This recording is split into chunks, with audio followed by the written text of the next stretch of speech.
Boy, I'm tired of running stairs. Only 13 days more. Your mind's getting softer. We do that shit with everything in life.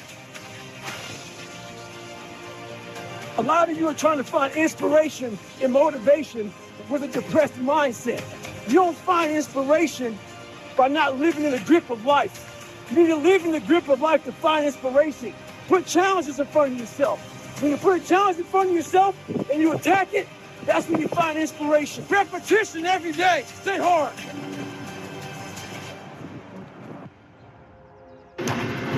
So the other day I got an email from this lady.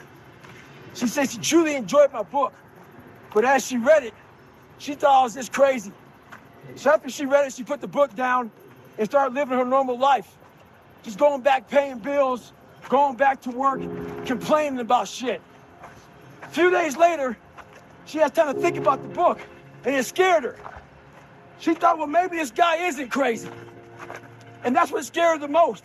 Maybe he's here trying to show us human potential, what we're all capable of doing. A lot of people like to put titles on other people who are doing extraordinary things. It makes them feel better about themselves. Gives them a get out of jail free card. I'm not crazy, I'm just not like you.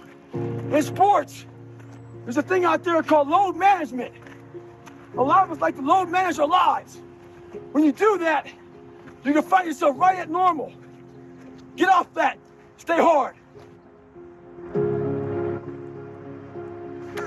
With success in life comes more haters. Don't make them hurt your feelings. Use them for fuel. Use them for energy. In times of need, put them on mental Rolodex in your mind. And when you don't want to do shit, roll through your brain. Pull up that person who said you couldn't do something. You weren't fast enough, good enough, smart enough. Use them for energy. Instead of killing them with kindness, torture them with success. In life, we have to continue pushing past the odds. Use everything this world has to give you for fuel. Stay hard. And anybody, not just Navy SEALs, but anybody that can accomplish anything that is hard, the only separator is that they really want to be there. There's some people that get inspired, and that inspiration moves them to try to do something. But the inspiration is very high right now in this nice environment. We're in a nice environment. I watched a movie about some badasses, you're inspired. But the second you're not in this environment and you're actually doing what inspired you, that suck factor is now real. You're now there. And only those people who have been there a million times in their minds and have lived in that water and have suffered a million times and realize my legs may break, my knee may break, my bones will hurt. I will be the coldest I've been in my life. I will be miserable. And accept that. When you get in a horrible situation in life, your mind immediately says, everybody does, even if you want to be there. But it starts to have all these different questions in your mind in that 1 second. And it says, okay, why are you here? Why you do this? Why this? Why that? And then you start to say to yourself, if you don't want to be there that bad, I have a beautiful life. So I'm not going to break my body up to do this.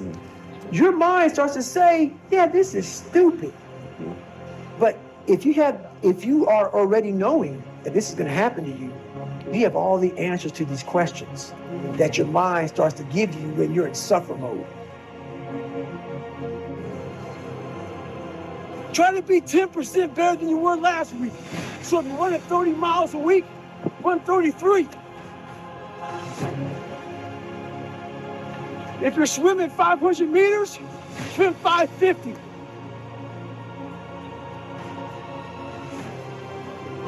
The more you walk away from accountability, the weaker you become. Find yourself in the grip of life. You can't find yourself by doing nothing. So there's a lot of pockets of weakness nowadays. And we try to fill those pockets with lies. I did it for many years. So I'm out here in Colorado for a conference. I go to the gym and this trainer calls me over to talk to this group of people he's training.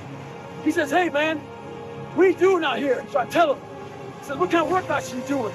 I said, one workout I'm doing, I'm climbing this mountain, 3,000 feet, 3 miles. But I do that every day. So the next day, I'm out looking for him. Didn't see him.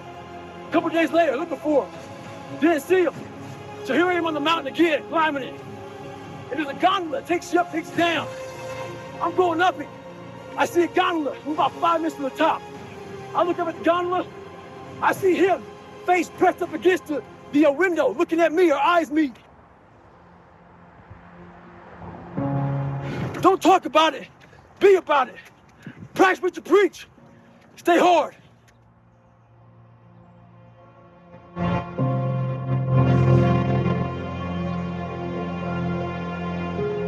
I like suffering in the way that is competitive, that brings out the absolute best in me and in everybody else. I want to see what you're made of. I want to see, like, almost like the Colosseum in Rome. You can't do it by writing a paper. And what I found out, and the only message I want to get across to people is, once you change one thing, your mindset, you can attack everything. People know, how do you keep grinding every day? You have to make those insecurities, those fears. Like when I was 300 pounds, I didn't have any drive. I was an insecure, lying kid, afraid. I had to look at my insecurities and in my fear and find drive in that. We're all looking for passion. Passion's all around you. All the energy and fuel you need is right in yourself. It's all there. You got a lot of stuff to do to overcome. And, you know, that's where I found it. I found it right there in my own insecurities. I found drive in my own insecurities. And that's the most powerful thing in the world. When you can find drive in your own doubt, fear, insecurities, you become very unstoppable. I'm in search for a feeling. I'm not in search for a trophy. I'm not in search for love. I'm not in search for more followers on Instagram or social media. When I started this journey years ago, and I realized that I'm going to be somebody, and I'm searching for a feeling of true victory for myself, and only myself. The second I shut out the whole world and realized that one thing, that I am in this world alone. I'm fighting this race by myself, the weakest person on the planet Earth. My goal in life was to, in my mind, believe I'm the hardest man alive. And that's why the whole thing is can't hurt me. That's what it's about. It's about whatever you think you are, you have to make that dream a reality. But that's where the hard part is. There's a lot of successful people in this world who still feel empty inside. And they wonder why they still feel empty. So they try to make another million, 2 million, 3 million. Let's buy a new car, a new house, new boat. Let's buy more of everything. At the end of the day, it still feels real empty inside. For me, I wasn't even successful, I just felt empty. So I was trying to hide my insecurities. You have to be there but not there at the graduation. Okay. You gotta be there in the worst In the parts suffering. that you know over and over again. You gotta live that in your mind. Dressing it up. Same thing with life. If you don't get inside your soul, inside your heart, and fix it, be willing to go to war with yourself. Stay hard.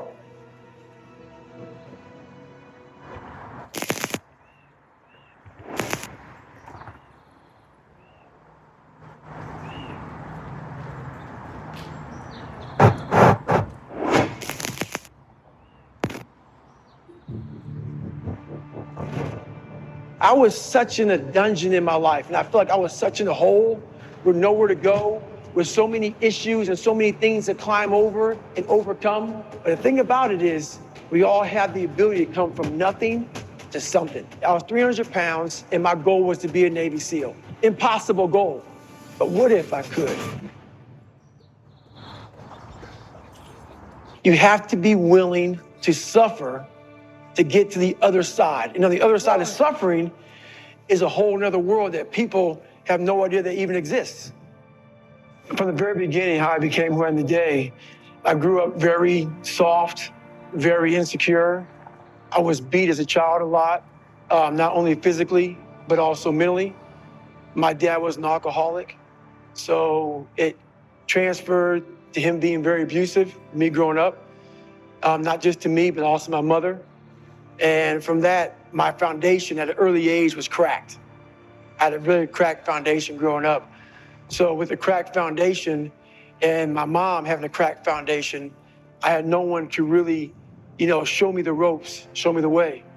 And so we went from that kind of cracked foundation to another cracked foundation. I went to a small town in Indiana, in Brazil, Indiana.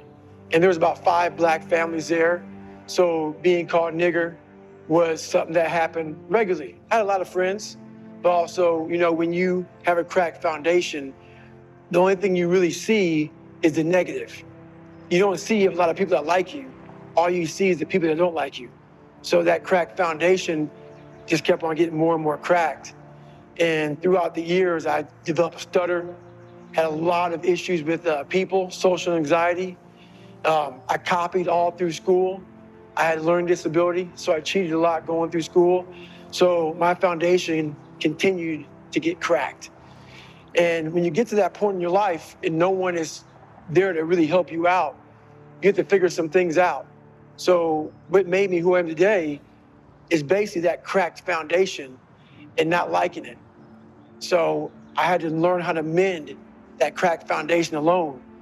And what happens is you have to really develop a lot of mental toughness. But to me, mental toughness wasn't enough. I had to really develop a calloused mind. So I had a victim mentality. I was a victim. Everybody messed my life up. My dad, society, my mom, whatever it may be, I was dealt a bad hand. And so it gives you a victim mentality. So I developed a way to get over the victim's mentality. And it was through callousing your mind. So I was literally callousing over the victim's mentality through outworking all my faults. So I developed a work ethic that became known as, what it is now. That's how I got this world toughest man, because I'm not the best person in the world. I'm not the smartest. I'm not anything. But I learned to outwork everybody around me. And that's how I got to where I'm at today. So I don't live a very glamorous life at all. I live very uncomfortable to a lot of people. It's not that I'm broke. It's not that I don't have the means to do it. It's like a boxer. A boxer may have a $4 million house, but before a big fight, he may go away to the mountains for about 2 months to train. Totally secluded, desolate world, may live on a cot, may live on the ground. What that boxer's doing is he's trying to form his mentality. He's trying to get that mentality to a very animalistic state. So when he goes inside that ring, his mentality is ready to do whatever it takes to win that boxing match. So what I realized from my foundation growing up was I had a very soft mind. And I live that way now, like that boxer training for that big fight. I live that way all the time. So I'm always sharpening my sword. And how I sharpen my sword is I have a mentality of my refrigerator is never full. I've never arrived. And every time I get close to the top of a mountain, I fall back down on purpose. I believe that true growth is at scratch. Starting from scratch is true growth. You have to have friction in your life. There has to be friction in your life for you to be able to move forward. 6. So many people call me the hardest man on the planet. I got to that point from having a never-ending work ethic. So if you want anything in life, a lot of people, we live in a society right now where mediocrity is often rewarded. Like mediocrity is almost the standard. And for me, if you live that way, that's where you could be at. So let's say you have 10 people. You have 10 people and all of them are mediocre. And you beat those 10 people in a race or at work, whatever it may be, you're really still mediocre. What we do in life is we set our standards to everybody else. What we do in life is we look at what someone did before us. We look at a standard. I don't look at anybody's standard. I set my own standard. And how I became this, whatever people call the hardest man on the planet, is I literally set my own standards. I started to reinvent the wheel for myself. I didn't follow the crowd. Whatever the crowd was doing, I didn't follow them. I did what I had to do to get where I had to go.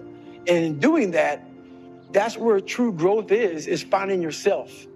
I'm not trying to be like Michael Jordan or be like Tiger Woods or anybody else. I'm trying to be like David Goggins. And through that, you can find out what you're made of.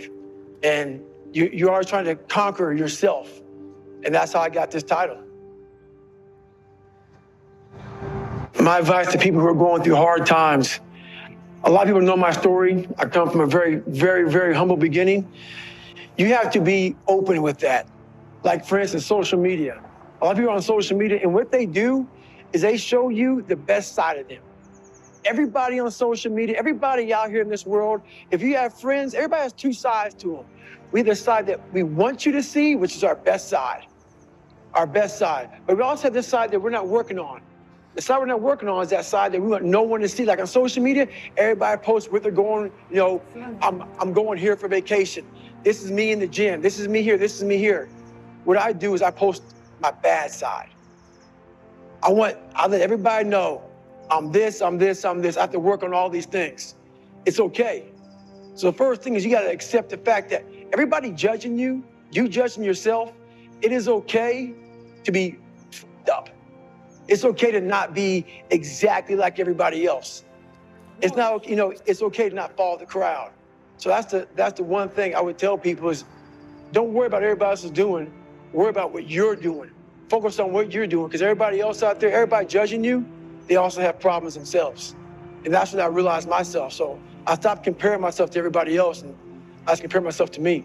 I'm my own hero. I'm my own hero. I believe that a lot more people can relate to the struggle, a lot more than the success. People relate a lot more to that. You know, I relate a lot more to a person who's the underdog. Most of us in this world are underdogs. There's very few of us out here who are the 1%ers. And those 1%ers are those people who are like the CEOs, these people who are like the best basketball, the best golfer. Very few people are there. It's those people who are at the very bottom in the middle who are trying to get there. It's all about work ethic. So everybody likes the underdog. That's why that whole Rocky story, everybody loves a Rocky story. But the thing about it is, to develop that Rocky story, you gotta work your ass off. And not many people are willing to do that part of it. That's the hard part about overcoming the odds, overcoming yourself, is you have to create a Rocky story. So why I like the Rocky films so much is when I was growing up, I didn't have much of a role model growing up. So in between my cheating and me ditching school and all these things, I got obsessed with people that I saw my life in their life. And I got obsessed with people who struggled, with people who were at the bottom of the daggone sewer. I got obsessed with watching these people, and I got obsessed with watching Rocky 1, round 14. And the reason why this specific round is, even to this day, I'm 43 years old. To this day, it puts chills in my body, is I can go back to where I was 10, 11, 12 years old, whenever the movie came out. And I remember my first time watching it. And I was watching round 14 of Rocky 1. And I'll never forget watching this guy who was Rocky, getting his butt kicked.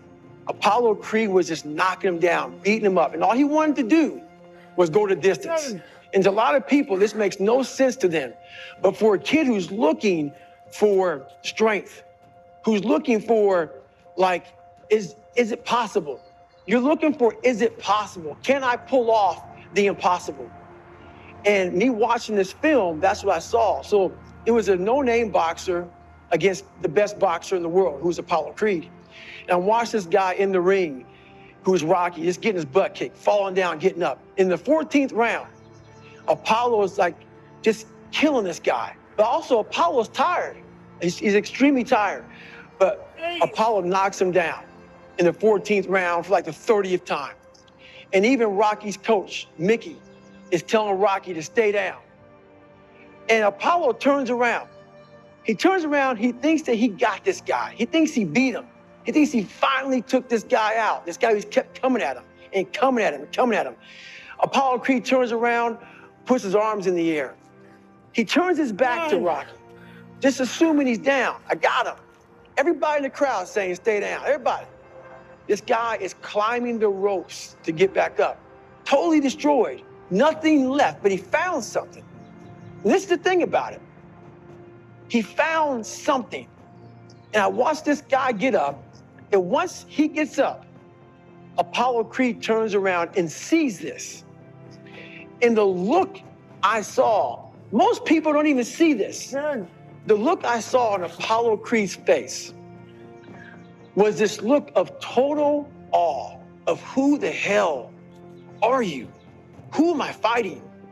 It looked like Apollo Creed's soul left his body. And Rocky got his gloves and motioned him to come on.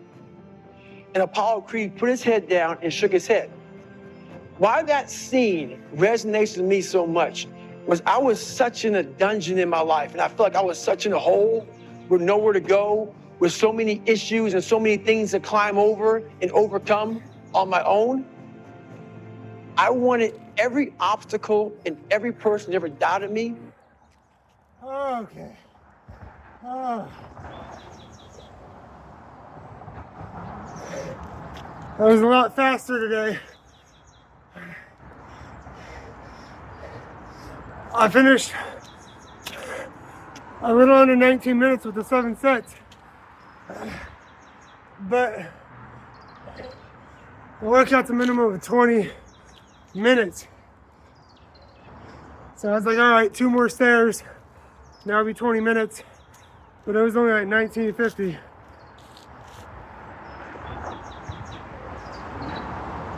So I did 1 more run of the stairs.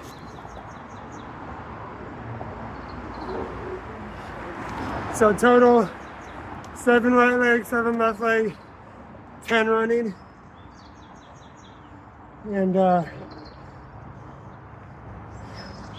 yeah, the reason it was faster, the first couple, I wasn't even thinking about the stairs. I was thinking about, I couldn't remember if today was day 26 or day 27. So I just kind of zoned out and the stairs happened on themselves. So that was nice. Shows that my muscle memory is kicking in. And then yeah, I was able to do a couple of full sets, at least 80% of the set. I like dot, dot, dot, dot instead of dot, dot. So that contributed too. Say the 3 things was my recovery was hella high. I had like a 90 HRV last night. Properly fueled, not hungry or tired. And my legs are getting stronger, my hips. When you do it every day, you don't give it much time to recover. But or just recovers differently, but I can tell that the strength is building. So if I did my math right, today is day 27. There's 14 days left, 13 workouts left to March 8th. Fight for Air Climb, Bank of America, downtown San Francisco. That will be the final workout, so that counts in all these numbers I'm throwing out. And on the last 2 especially, I was breathing so hard and I'm like, this sucks so bad. And I was like, imagine for people that this is their everyday life because of lung disease. It's like, I could only do it because I knew it was gonna end soon. So just draw the parallel there. So that's really is a good cause, helping out people with lung disease and trying to prevent lung disease in the rest of the population. So have a good day. Talk to you tomorrow.